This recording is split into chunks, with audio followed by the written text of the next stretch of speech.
Hammer time? Comment whams. All right, and we're moving on to the music segment. Boom. That's not music. Boom. That's music. Boom. So this week we listen to Angine de Poitrine. Krona just said, "What is a wham?" Whams is the show you're watching right now. No, they said, "What is a wham?" Not as a whams. Is that like a baby? Oh, we're ignoring what just said. We're talking about. I have a very similar feeling to this album as I did of last month's album or last week's album, although I do enjoy this more, but also this would go so hard on psychedelics. So, I mean, especially with the videos. If you're listening to math rock, of course, psychedelics is going to make it sound crazy. I actually would not want to hear this on psychedelic. It might make you freak out. No, it's too straightforward. Like, I want to hear with psychedelics, I want to hear music where there's so much going on that I wouldn't normally notice parts of it. This is literally two people. So to say math rock is too straightforward is kind of crazy. So I don't think so. What would you describe this on a you listen scale to Mars of Volta? What do you mean? That's what I'm talking about. Mars Volta is like 95 tracks on the average song. Like this is terrifying. This is one guy using a loop pedal. We're talking about. We're not even talking about Angine. What would you score it? Volume 2. 7.5. 7.5. Yeah. Our taste is so aligned because I'm also thinking like 7.5. And the internet. I knew this show would be a good idea. Yeah. The internet is going crazy about Angine de Poitrine right now. Well, because so I didn't realize that these were the people we were talking about when I was talking about how stupid Quebecois people are. Yeah, last week. That was a bit. I've seen these people being brought up a lot going, oh, AI is never going to create this. Yeah. And it could.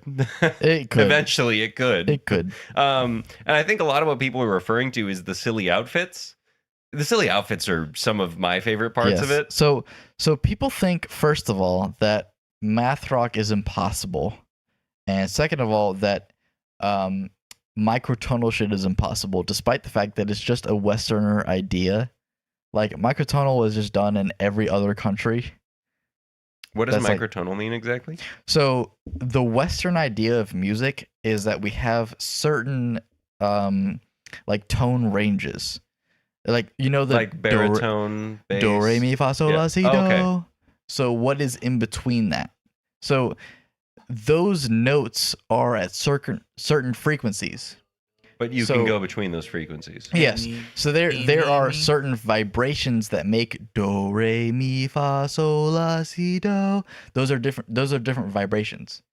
But there are vibrations in between. I mean, basically, if you look at the guitar half of the guitar guy's guitar, it just has twice as many frets. Literally just twice as many frets. So what microtonal means is just that they're going in between those. And so when you listen to my favorite song on this album, which I'm going to go ahead and talk for a second while I bring this up. This one, so last week I had said this just needs a little bit more. This has a little bit more. Across the board, the bass lines are incredible. The drums are great. I think it was the first song I was listening to with B, and I said, I just wish there was some vocals. And then the second song had started, and he started doing vocals. And okay, well, here we go. There we go. All right. I simultaneously like and dislike that they do not speak in any language that makes any sense whatsoever.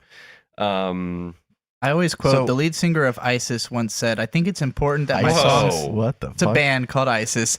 And he said, before there was a fucking terrorist organization, okay? They're banned from the 90s. And the singer said, I think it's important for my music to have vocals. I don't think it's important that anybody understands what I'm saying. And this band follows that thesis very closely. So my favorite song on the album is Sarnias. I actually don't remember what I was talking about before I looked that up. Do you remember? Microtones. Yeah. So this is probably the most shared song, which is weird because it's not the most played on YouTube. And I think it's because the plays on YouTube reflect people going and looking up Angine de Poitrine and then like clicking on the album and just listening through it, because like the first song has the most plays and then it just drops off more than enough. So the first song has 1.3 million. The song that I think is shared the most has 635,000. The KEXP live performance of the whole album has 11 million views, which is crazy. Most people are just going and watching the whole live performance. So I think Sarnias is my favorite song as well. Which is just the entire album played through. Yeah, Sarnias is really fun. So Sarnias has the most like examples of the microtonal like sound, and that's the one that's like I can't even remember how it goes. Hold on. Holding. Totaling. So another problem, or not a problem, but something I've been doing it all week. You have been, actually. A thing with this is it's really hard to remember what any of the songs sound like for me, because there's not. Usually I tie the sound that. Don't do that. We're going to get fucking struck. No, you won't. Yep. Okay. That, yeah. So I tie it to vocals a lot. And so when I'm hearing the vocals and the lyrics in my mind, I can remember what the music sounds like next to it. This does not really have that. It's like the bass is singing. So, all right. So since I'm talking about Angine de Poitrine, I need to go into a little bit about like how they structure a song. So they're better than Daft Punk. No one knows who they are. So no, people know who they are. Really? More than Guy and Thomas, but. Well, I looked it up. Apparently, their identities are still hidden. He's talking about Angine de Poitrine being hidden. Yeah, people know who Daft Punk are. Anyway, so this song Do people know who Angine de Poitrine are? There's been videos of them like without the paint and makeup. Yeah. Okay. Yeah. But this is the one that's like so Angine de Poitrine guitar. So like the main detractor from them, right, is that Anthony Fantano. No, he loves them. He loves them. No, of course he would. What I'm saying is like the factor of how they make music, which I think is kind of working against them, is that so it's a 2-man band, which is pretty common with math rock. So they are math rock. Math rock typically is just a drummer and a guitar player of some kind. Okay. And so the guitar player is doing a lot of the work. The drummer is doing kind of normal like math rock drums, but he's not even doing anything crazy. He's kind of just laying the beat down. The guy that's on the fucking guitar and bass is doing so much work, it's insane. And that is also kind of the division of instruments as well. Like I won't say drums are easy, but I think they are easier than playing the guitar. That's crazy talk. That depends on how crazy your drumming is. But in this case specifically is what I'm talking about. I think that the drummer is everything they do is in odd time signatures, so there is a little bit more complication than it sounds like. Like they play music that sounds more straightforward than it is. So I think yes, that is kind of true. So the person that's playing guitar and bass, because they have a dual guitar, dual head. I think one is bass and one is guitar. It is a loop pedal. Yes, that makes this possible. They are using a 48 bar loop pedal, and what basically every single song starts out as 48 bar loop pedal sounds like it would be such a crazy roller coaster. Yeah, every single song starts out with basically that person setting up what the loop is going to be. Do they have names they go by? I don't think so. Yeah, like what the alien name is. Everything is a nonsense word with them. So none of it's like real words. 48 bar loops. And so every single song will kind of start with establishing what that 48 bar loop is going to be and then kind of building on it, which is one of the main reasons why Angine de Poitrine, and the drummer is Angine de Poitrine. Yeah, so it doesn't matter. So Angine sets up every single song with like something like that. And my main reason for not giving this album a little bit higher is that every single song starts the same way. Yeah. Which is, I'm trying to build my loop. but they sound Made for live. so. Yeah. With last week's, they all sounded kind of like the same song, but this one, they're starting similarly in that, but they sound different. Like you can tell that they are different songs, which I really do appreciate. I like being able to differentiate, even though I can't do it right now. Did you know that we got copyright striked for the Guts theme? We did? Yes. I That did not sounds know right. that. That's shocking to me, actually. Anyway. Considering how many uploads. How Anyway, hard We did just you get gotta copies? start singing it. it just says copyright on the Doritos video.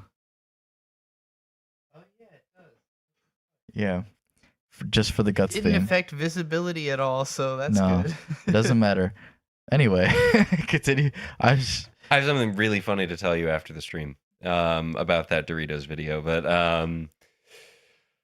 yeah, it's fun. It's fun to listen to. It was the first thing I tested out on the new speakers I got, and I think that was the perfect thing for it because while this is not incredibly intensive, it has a lot going on and it's fun to listen to.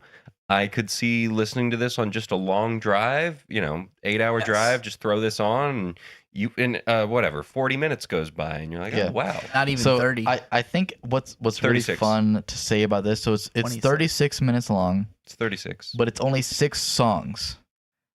In comparison to the Thundercat album we listened to last week, which Like was like an 40 hour. something minutes. Yeah. Yeah. Whatever. But it was like 15 songs where it was like, what the fuck? But I can say that, this is pretty typical with math rock. Usually it's one idea that goes on for kind of too long, and I can agree with that. Each song is almost 7 minutes, and it's kind of one idea. I've heard everyone talk about this as math rock. I don't know what that specifically means. So math rock and prog rock are very similar. Why is it math rock? So math rock is typically involving the time signatures. So you know how there's a 4/4 time signature? There's Imagine all if kinds it of other was fucked time signatures yes. too. And so if you play in fucked time signatures, the difference is basically that prog rock songs usually have multiple phases, whereas math rock is more so just Multiple measures about with different you- time signatures? yeah, or- usually math rock is just drum and guitar. Okay. So the two bands that I would compare this album the most to would be Hella, which is the band that Death Grips was before they invited Stefan on. I don't think Flatlander was Hella. It was just Zach Hill, the drummer, who was in Hella. I thought he was. I don't think so. I'll look into it. So Hella is very similar. Hella is just crazy drums, crazy guitar. Hella like the goddess or Hella like Hella? Hella. Like Yeah. Hella. Spencer Simon electric guitar and Zach Hill on drums. I thought it was. Yeah, it's only 2 people. Usually math rock is just 2 people. Okay. I've never heard of this rule, but when I think math rock, I think of Usually. Japanese math rock, which is like Japanese its own math rock whole is a little different. world. Yeah. Who's a good Um, example for Japanese math rock? There's a There's a band called lot. Toe that I have been a long time Link fan Toshi Shigure, I think, is math rock. of. Link Toshi Segure is pretty close. They're a little more like closer to like Yeah, they have Screamo, very all those. distinct they don't sound like any vocals. other band. I So. guess the reason I'm so confused about this specifically is the math part of it. It's because It's just the time signature. It is just the 'cause time it's signatures? Just fraction. Pretty much. Okay. Like Because the every idea single- of fraction. So you think The about worst 1, ones 2, to 3, play. 4 Yeah. as the beats. So you think of like math rock is typically like, okay, this is 17/6. Like how the songs Where go, it's like- which even that actually is. So that song in Normal, but- particular is even. It's not odd, but it's like 24/6. So instead of it being 4/4, it's 24/6 is the way that they're like counting it. Let's do some fractions here, okay? That's going to be 4/1, right? Am I wrong? Yeah, that is right. I will say it's funny you mentioned that this sounds Sorry, like Hella I'm being because that dumb. didn't come to my mind at all. I think they sound almost too much like King Gizzard and the Lizard Wizard. Yeah, so but I without was getting towards vocals. it, right? Because I didn't really get through the other math. Which King bands. Gizzard is closer to a prog band Yeah, that has King- like 7 members. King Gizzard is closer to prog. So the only really difference between math rock and prog rock is that prog introduces more instruments. Yes. That's like it. It's Is that prog has a prog- lot of instruments, a lot of experimentation, and songs that go through phases. Yeah. So obviously prog rock, we have like Rush, King Crimson. More modern is like King Gizzard, and Prog often also has improvisation. Mars Volta, and yeah. So and like what we're talking about here is close to jazz, and jazz the You like idea jazz? the idea with jazz is improvisation. So like usually with jazz, the idea is that there is one idea, everyone is following that idea, but then doing whatever the fuck they want after that idea Who is wants to established. control the stream? So with these guys being math rock, Real quick, basically- Gary always said over 6. There are 2 drummers in King Gizzard in the list. 1 for each headphone. What the fuck? Yeah, they're crazy. King Gizzard is crazy. Which the fact that Angine de Poitrine can create something that kind of sounds like King Gizzard with 2 people guys is kinda crazy. Nuts. Is Which nuts. it's because of the pedal. So they're using a loop pedal that's 48 bars. So it's a 48 bar loop. And so what the guitar / bass player is doing is typically he's creating a bass loop, doing it for 48 bars, and then hitting loop, and then creating a guitar riff on top of that. Okay. And you can usually kind of hear where that happens in the song, because if you're listening for it, you're like, okay, they're establishing what the drum and bass section is, and then suddenly they're like, So the other guitar. thing other than King Gizzard, do either of you listen to Primus at all? I love Primus. I've heard Primus. Did So- this make you think of Primus? Yes, absolutely. My favorite song on the album, which is Sarnias, makes me think of Primus 100%. And Primus is like they Les almost sound like they're Claypool- hitting every wrong note, but in a way Yeah. that creates a good melody. so, first of all, the every Primus fan knows to say Primus sucks. Primus sucks. Primus sucks. I think I've they said that regret about Marilyn though. Manson many times. Yeah. So Les Claypool, who is the front man of Primus and also I the gotta bass pee. player of Primus, the main premise of the group is that Les Claypool is a fucking crazy experimentalist, and he's crazy on the bass, and he's doing some crazy shit. And every single song is basically just, what kind of crazy fucking bass line can I create? And then have the fucking what is the Johnny's the Race Car Driver bass line? I don't remember. Oh, fuck, I can't remember. But basically, Primus is just built on making some kind of crazy bass line, and Angine de Poitrine is very similar, where it's just, let's create something crazy and then kind of like some kind I of would crazy even bass line. specifically say the tones that they use are very Primus-esque for both the guitar and the bass. It's just that it's weird, and Primus is known for being weird. Well, if you Primus did the South Park opening. If you're Yes. familiar with the way the guitar sounds in that, that's what the Angine de Poitrine guitar sounds like. Like the tone they're Yeah. using is like the South Park guitar tone. Yeah, it's just like super, kind of clean, actually, like without Yeah, very distortion is what I clean. mean. Very clean, Clean, very so you can hear every single fucking different note that they're playing. Shade's been walking around doing these, like, I know you've listened to this album a lot of times, which is why I'm surprised you only gave it a 7.5. I thought you liked this more than you seem to. So the reason why I don't score it super high is that it's just math. It's just math rock, but microtonal. Do you And think so- you see yourself listening to this for a long time? I will listen to the next Angine de Poitrine album for sure. But do you think you'll listen to Volume 2, like, I will 10 listen to years from now? Sarnias for a long time. Okay, just the one song? Just the one song. To me, this album, it's hard for me to think about and not just get robot rock, fucking robot stop or stomp. The fucking King Gizzard song, My Body Hurts, I don't think Know. I've heard that one. It's the first song off of Nonagon Infinity, or the second song off Nonagon Infinity. This whole album sounds like somewhere between Nonagon Infinity and Flying Microtonal Banana, because obviously microtone. If it didn't have vocals, but I do Yeah. think that King Gizzard just has So- more memorable of songs. So obviously, and this is okay. So this is how I feel, and this band is getting really popular right now, and the reason they're getting popular is because AI is so prominent, and people are going, oh my god, this is something that AI couldn't create. I don't think it's just that. I think King Gizzard is also like the last popular prog math rock band, and this sounds in that vein. Yeah. So people are going, oh my god, this is something interesting. King Gizzard is obviously the GOAT at this style.